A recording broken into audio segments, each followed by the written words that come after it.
Kenapa masih terjadi warga negara Indonesia ada di Irak? Kenapa kemudian warga negara Irak masih menggunakan pekerja migran dari Indonesia? Ini harus dibicarakan dalam konteks diplomasi negara. Bagaimana kemudian pemerintah Irak juga harus melihat ini secara jeli. Bagaimana kemudian ternyata masih banyak warganya yang membutuhkan pekerja dari Indonesia. Bagaimana kemudian peran kedua negara ini untuk sama-sama melindungi. Di sana juga bisa melindungi pekerjanya, juga bisa melindungi warga negaranya di sana. Di Indonesia juga bisa memastikan kepastian hukum ketika bekerja di luar negeri, misalkan soal bagaimana standar kontrak yang harus dilakukan.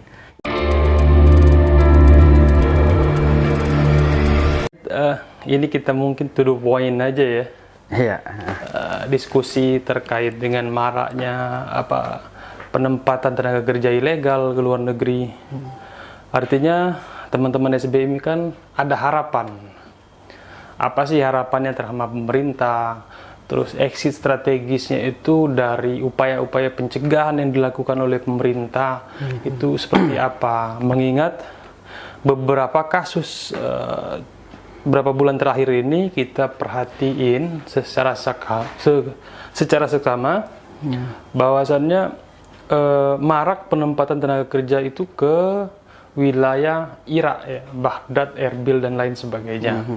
Artinya di negara itu kan secara jelas pemerintah Indonesia itu melarang menempatkan tenaga kerja ke sana.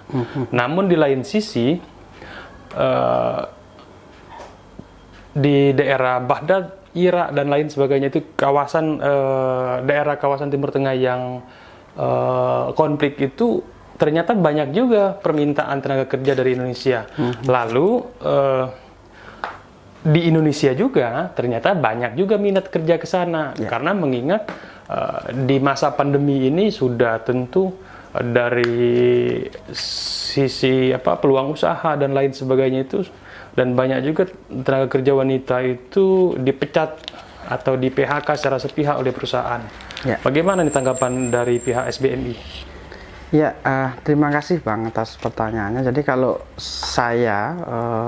kami dari SBMI melihat fenomena ini, sebetulnya adalah tidak terjadi pada belakangan hari ini saja. Tetapi persoalan penempatan unprosedural yang di belakangnya adalah ada beberapa oknum baik perorangan dan perusahaan itu sudah terjadi sejak lama. Bahkan kalau boleh saya katakan adalah migrasi ini terjadi sebelum zaman kolonial Belanda itu terjadi migrasi. Artinya persoalan penempatan unprosedural ini menjadi salah satu persoalan yang tidak akan pernah berhenti. Bahkan saat ini banyak pihak yang kemudian mulai melakukan upaya-upaya penindakan pencegahan pemberangkatan.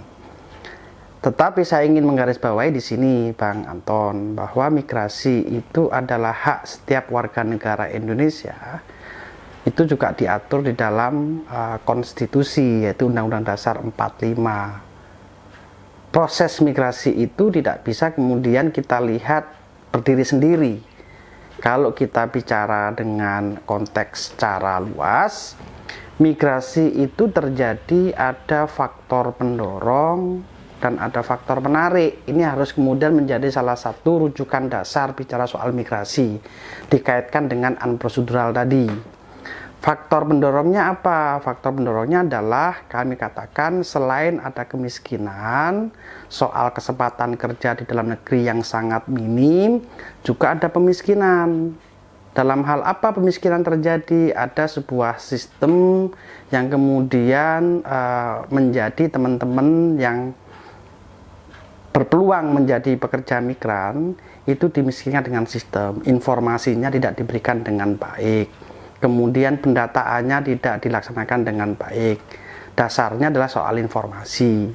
Kalau kemudian informasi ini didominasi oleh para oknum yang tidak bertanggung jawab, cenderung memberikan iming-iming yang luas kepada calon pekerja migran Indonesia untuk berangkat, dan mereka nggak tahu apakah prosedural atau tidak prosedural. Itu adalah faktor mendorongnya.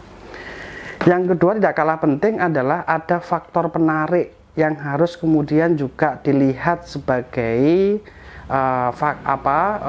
migrasi secara utuh. Faktor penariknya apa? Faktor penariknya adalah masih banyak orang-orang calon majikan di negara manapun, terutama adalah di negara-negara Timur Tengah konflik, itu masih membutuhkan pekerja dari Indonesia. Mereka membutuhkan pekerja rumah tangga dari Indonesia. Hal ini kalau mau ditarik lebih mengerucut lagi, bahwa migrasi itu seharusnya equal, setara antara pekerja dengan pengguna, dan siapa kemudian yang bertanggung jawab untuk memfasilitasi, yaitu pemerintah dalam hal ini, bukan negara lagi. Kalau negara kan ada 3 unsur ya. Pemerintah, bagaimana pemerintah memastikan bahwa migrasi ini adalah hak dan kemudian memastikan soal pelindungannya. Nah, tetapi dengan fenomena yang saat ini seringkali ditampilkan di publik soal kemudian ada pencekalan dan segala macam, perlu digarisbawahi, persoalan dasarnya adalah bukan lagi soal migrasinya, tetapi bagaimana membangun politik will. Pemerintah ini sangat penting. Apa yang dimaksud dengan politik will itu? Pencegahan tetap harus dilaksanakan dengan baik.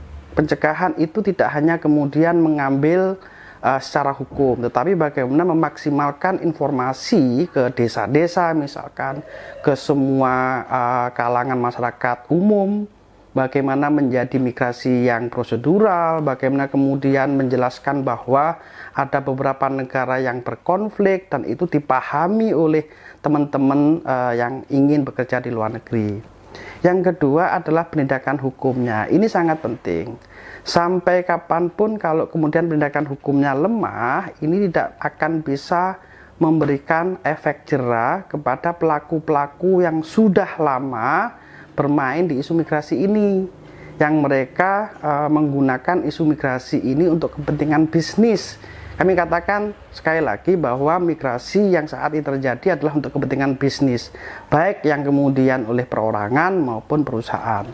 Tetapi Bang Anton, itu nggak cukup kalau kemudian yang kita lakukan adalah pencegahan. Tetapi bagaimana menghubungkan soal bahwa di negara sana itu membutuhkan pekerja. Ini tugas pemerintah. Bagaimana mengkaji ulang soal kok masih terjadi penempatan di Timur Tengah, padahal sesuai dengan Kepmen 260 di kawasan Timur Tengah itu sudah dilarang bagi pekerja rumah tangga. Tetapi kenapa ini masih terjadi? Karena tadi ada 2 faktor yang kemudian harus kita garis bawahi. Kalau hanya kemudian dilarang di sininya, sedangkan orang-orang juga membutuhkan pekerjaan, tetapi di sananya juga tidak ada pendekatan yang secara diplomatik, ini menjadi kesepakatan bersama. Sampai kapanpun migrasi ini tidak akan pernah berhenti. Misalkan contohnya adalah soal konteks yang hari ini sering terjadi adalah penempatan ke negara Erbil atau Irak.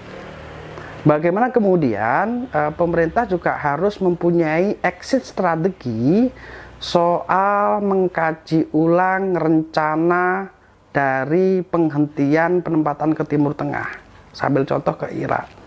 Kalau penghentian secara hukum ternyata juga tidak efektif, masih banyak orang Indonesia yang bekerja di sana, ditindas, dieksploitasi, artinya ini ada yang salah dalam kemudian merencanakan exit strategi dari penghentian itu. Nah, saran saya adalah bagaimana kemudian pemerintah ini melakukan langkah diplomatik dengan negara-negara yang kami sinyalir adalah negara konflik, bagaimana mengkomunikasikan ini dengan baik, bahwa ternyata juga masih banyak orang Indonesia bekerja di sana dan masih banyak majikan yang membutuhkan orang Indonesia, tetapi dikerucutkan kesepakatan bersama antar negara bahwa ini harus ditindaklanjuti di atas kertas, misalnya ada MOU yang diperbarui, ada kesempatan pelindungan ketika mengambil pekerja dari Indonesia. Ini momentum bagi pemerintah, karena kalau tidak, ini akan terjadi penghentian-penghentian yang justru kemudian juga tidak memberikan efek jera terhadap para pelaku, dan dampaknya kepada calon pekerja yang sudah memikirkan bekerja, ternyata mereka gagal untuk bekerja di luar negeri. Itu Bang Anton soal normatifnya. Ada yang menarik ini. Terkait dengan beberapa hari terakhir itu yang keterangan pers oleh Kepala Badan terkait dengan kasus Uni Asi, itu kan salah satu dari sekian banyak yang kami sudah mendapatkan informasinya, bahwasannya mereka itu yang saya ketahui itu sekitar 7-12an orang lah. Yang saya ketahui, mereka setiap hari ada intens komunikasi sama tim redaksi. Mereka minta, tolong Pak dibantu kami ini supaya presiden dengar, supaya pemerintah dengar.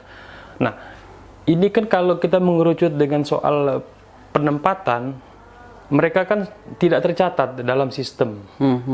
Lalu sepengetahuan Bang Hari ini seperti apa nih pola perlindungan WNI yang ada di luar negeri itu? Dalam hal ini lebih spesifik itu para PMI atau pekerja rumah tangga yang di sana. Siapa sih yang punya kapasitas untuk melindungi mereka? Di lain sisi ada beberapa informasi yang kami dapatkan itu bahwa PMI yang ilegal atau non prosedural itu dimintain ongkos, katanya dikirim duit supaya dibeliin tiket supaya pulang. Bener nggak sih informasi seperti itu? Atau memang itu pengakuan dari PMI-nya aja? Iya, jadi ini memang persoalan yang sangat klasik ya Bang Anton. Jadi kalau melihat konteks migrasi, kita mempunyai dua rujukan undang-undang yang secara eksplisit itu penerapannya berbeda. Pertama adalah saya mencoba untuk mengatakan bahwa ada Undang-Undang nomor 18 tahun 2017 tentang pelindungan pekerja migran Indonesia. Itu jelas ya.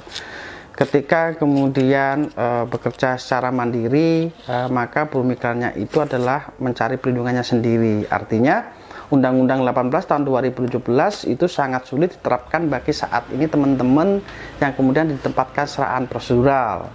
Namun walaupun secara undang-undang tidak diakui, tetapi ada beberapa celah hukum siapa pelaku aktor penempatannya prosedural yang bisa kemudian dilihat teman-teman yang berangkat ini tidak mengetahui informasi yang jelas bagaimana menjadi migrasi yang aman, bagaimana yang prosedural, dan kemudian memang tercatat di sistem Sisco KTKLN kalau hari ini ya.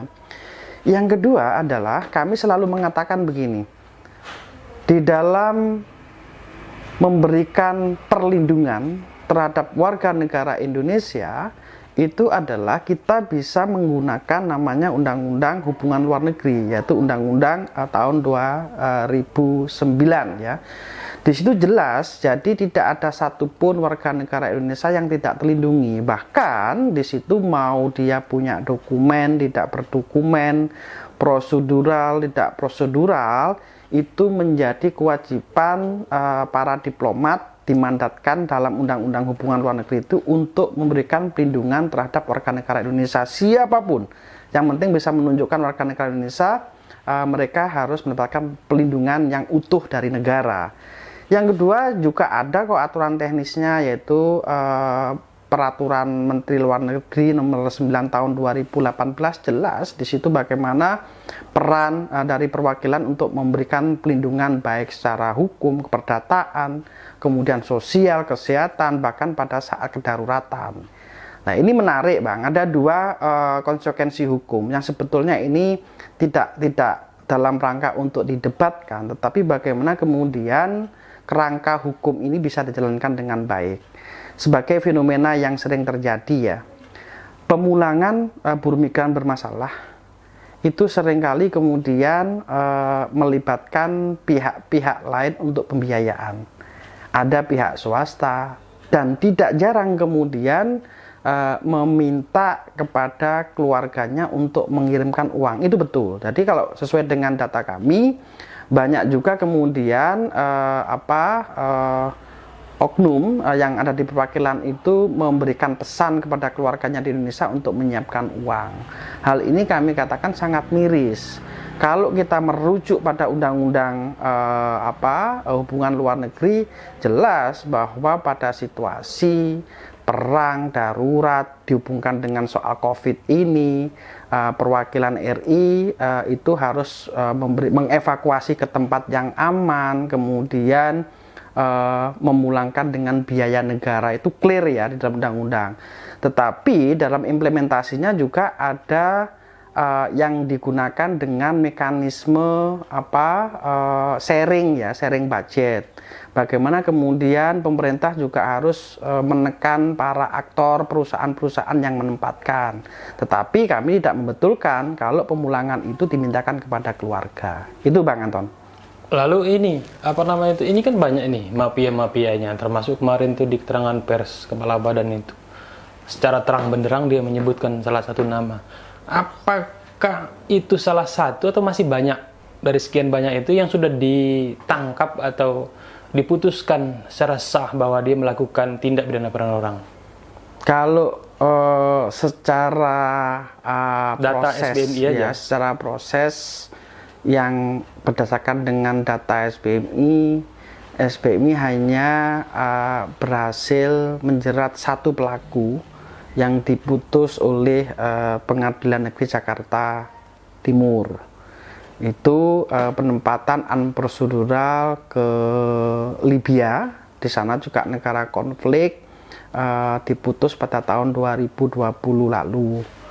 Artinya dengan satu putusan itu kami katakan bahwa berdasarkan data SBMI itu sangat banyak Mas Anton. Jadi banyak pelaku-pelaku yang saat ini merasa kebal hukum, kemudian merasa mereka tidak bisa disentuh dengan hukum, mereka mengabaikan soal kemanusiaan dan terus merekrut dan menempatkan. Saya sebut saja misalkan sponsor atas nama Titin, ya kan, yang menipu teman-teman untuk diberangkatkan secara unprocedural. Mereka pernah dilaporkan, tetapi kemudian juga laporannya kemudian entah kenapa ada faktor-faktor lain yang mempengaruhi, kemudian dicabut lagi. Tetapi kami untuk yang terakhir kali ini saudara Titin misalkan, kami sudah membantu teman-teman korban untuk melaporkan ke Polda Jabar dan kami akan kawal itu. Itu kasusnya yang tempo hari yang sempat saya diskusi itu ya? Iya, betul. Itu kasusnya seperti itu. Itu hanya sebagai kasustik ya. Ya, contoh kasusnya aja. Contoh kasusnya. Artinya, itu salah satu yang kawasan di luar Timur Tengah berarti ya? Aspak ya? Ya, ada. Jadi kalau kita melihat soal konteks penempatan unprocedural, itu mencoba kami kami katakan belum tentu mereka menjanjikan ke Aspak, tetapi banyak data kami mengatakan bahwa contoh ya, sampai ambil contoh adalah yang diputuskan di Pengadilan Jakarta Timur. Mereka ini adalah dijanjikan bekerja di Aspak. Berangkatnya adalah lewat Malaysia, kemudian lama di Malaysia beberapa hari. Jadi dia stop over dulu? Iya, ke Malaysia, kemudian ke Abu Dhabi, tiba-tiba kemudian dibawa ke Libya. Inilah kemudian modus operandi para pelaku itu untuk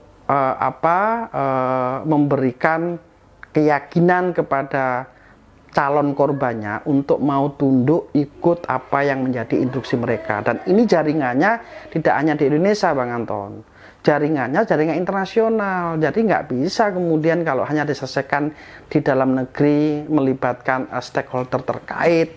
Ini sudah saatnya adalah pucuk pimpinan negara ini harus mulai bicara, melakukan langkah-langkah diplomatik kepada negara-negara yang sudah banyak ditempati oleh pekerja migran Indonesia unprocedural, dan situ adalah banyak terjadi eksploitasi, bahkan pelecehan seksual juga terjadi di situ. Contohnya adalah Irak. Begini Mas, sepengetahuan kami juga di lapangan itu bahwa pengakuan pekerja migran di luar negeri itu terkadang bikin kita itu ambigu ya, rancu jadinya. Dia keluar dari Indonesia itu dilabelin bahwa dia adalah pekerja migran ilegal.